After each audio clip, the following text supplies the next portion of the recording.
Way back when, a lifetime ago in my mind, when I was a young adult, I lived in a series of haunted houses. The first was a large Victorian-style house, divided by the owner who rented 3 bedrooms upstairs by the room with a shared kitchen and bathroom, while downstairs was himself and 2 bedrooms used for an ever-changing series of houseguests, usually artists or musicians.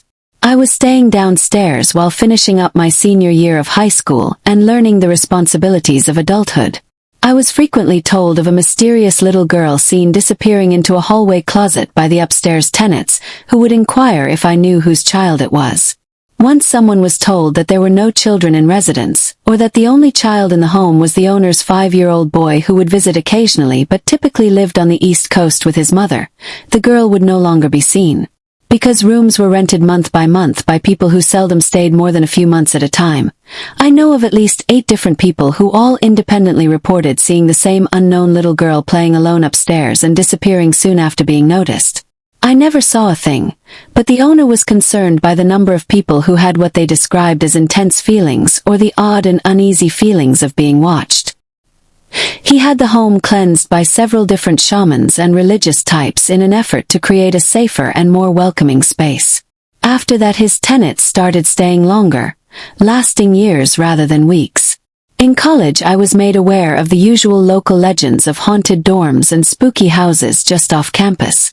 Despite my openness or downright interest in the topic, I was again left unbothered by these so-called haunted spaces, even when I spent the night or made conscious efforts to reach the other side while residing in former room of a deceased student. After graduating, while I was still finding myself and discovering what I was going to do with my life, I moved into my first apartment all on my own.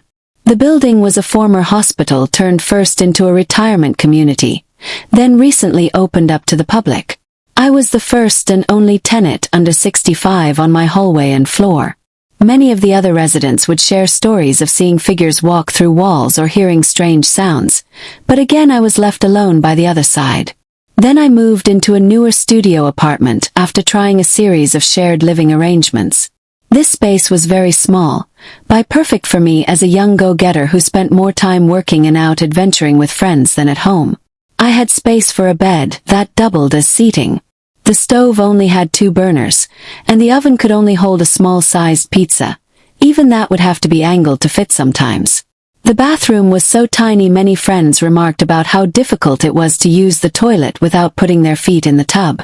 It was here in this itty-bitty space that I had my first and only encounter with the other side.